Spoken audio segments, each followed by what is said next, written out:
Ever get those ads that feel like they're reading your mind? Like you were just thinking about booking a flight and suddenly your phone's plastered with travel deals. Oh, absolutely. It can be a little unnerving sometimes. Yeah, a little creepy.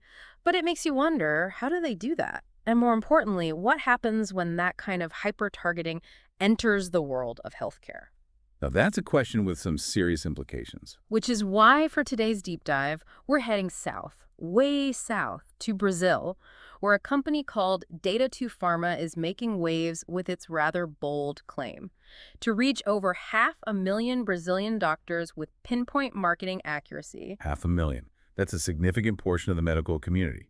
It begs the question, what kind of data are they using to achieve that level of precision? That's the million-dollar question, isn't it? Data2 Pharma says they pull from over 40 different sources to build these detailed profiles of Brazilian doctors. 40 sources. That's quite a lot. It makes you wonder about the granularity of the data. Are we talking basic demographic information here or something more revealing? Right, like are they tracking which medical journals doctors are reading or which conferences they attend? Because that kind of data paints a very specific picture of a doctor's interests, their network, even their potential susceptibility to certain marketing messages. Exactly. And while Data2 Pharma emphasizes the high precision of its targeting, the real question is how that precision is achieved. What kind of data are we talking about? And more importantly, is it all ethically sourced and used? Which leads to another question. How do they actually get doctors to opt into receiving all these personalized ads?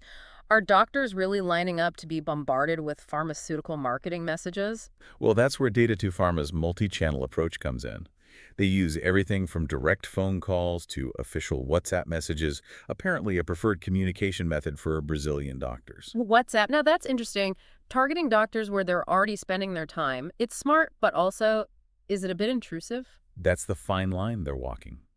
Is it about offering convenience, or is it a way to bypass traditional consent mechanisms? It makes you wonder if doctors really feel like they have a choice in the matter, especially since they're already incredibly busy.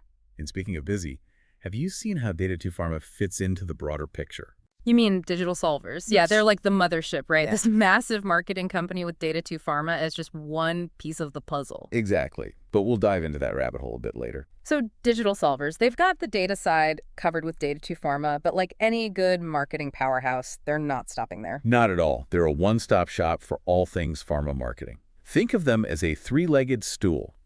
You've got the data leg with Data2 Pharma, then you've got Rojo Publicidade, their creative agency, and to round it all out, Web Event, their event production arm. Okay, a three-legged stool. I like that.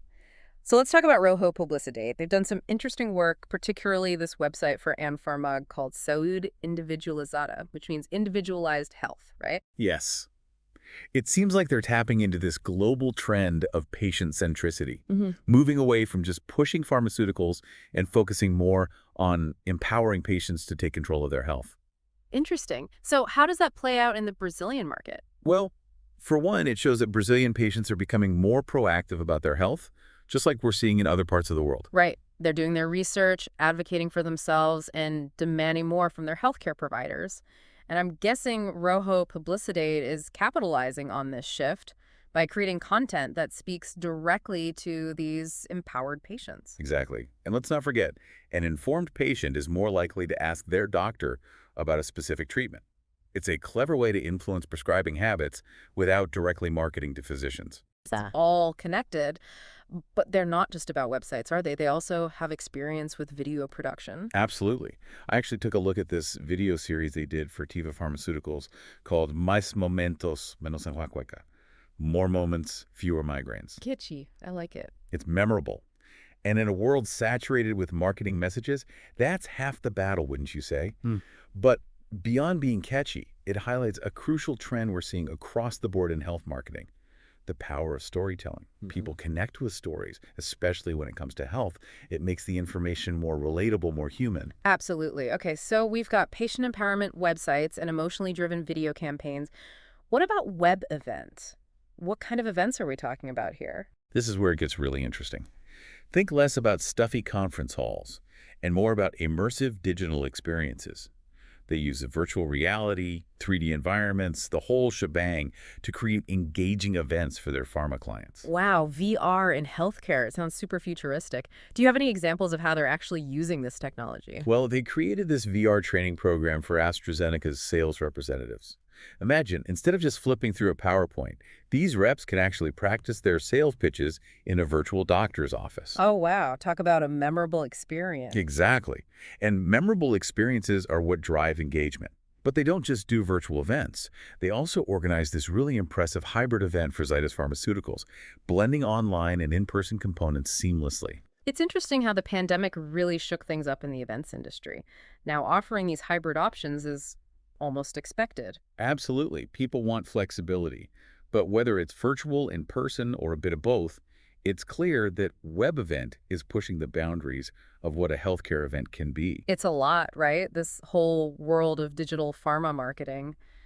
On one hand, it's exciting to see how technology is changing the game, but on the other hand, I can't help but feel a little uneasy about it all. It's understandable to feel that way. It's a double-edged sword, really. Yeah. There's a lot of potential for good, but also some inherent risks that we need to acknowledge. Exactly. Like, take WebEvent and their virtual reality training for sales reps, for example. It's innovative, sure, but is it really benefiting patients or just making those sales pitches slicker and more persuasive? That's the million-dollar question, isn't it? Where do we draw the line between genuine medical education and cleverly disguised marketing? Right. It seems like these days every interaction a doctor has, whether it's attending a conference or even just reading an article online, could be an opportunity for targeted messaging. And that brings us to the third pillar of the digital solvers empire, am I right? Meta doctors. You're on a roll. Yeah. Meta Yeah. doctors. It's like a LinkedIn, but exclusively for Brazilian physicians. A closed network where doctors can connect, share information, the usual. Sounds harmless enough. What's the catch? Well, let's just say that pharma companies have a presence on Meta doctors too.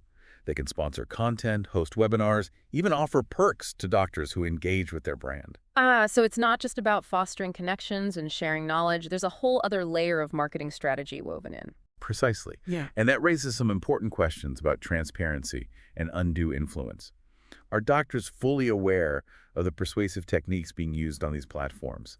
Is there enough separation between educational content and promotional material? It's a bit like product placement in movies, except in this case, the products are pharmaceuticals and the audience is made up of doctors. That's a great analogy. Yeah. And it highlights the need for increased awareness and critical thinking, not just among doctors, but among all of us. We're all bombarded with information and advertising these days. It's more important than ever to be able to separate fact from fiction, to understand who's trying to influence us and why. That's some solid advice. So as we wrap up this deep dive into the world of Brazilian healthcare marketing, what are the key takeaways you hope our listeners will remember? I think the most important thing is to remember that knowledge is power. The more we understand about how these marketing tactics work, the better equipped we'll be to navigate this increasingly complex landscape. And for healthcare professionals in particular, it's crucial to be aware of the subtle ways these strategies can influence prescribing habits. At the end of the day, patient well-being needs to come first. Couldn't agree more. It's been fascinating and a little bit terrifying to peel back the layers of this industry. A huge thank you to you, expert speaker's name, for guiding us through it all. And to you, our listeners, thank you for joining us on this deep dive. We'll see you next time.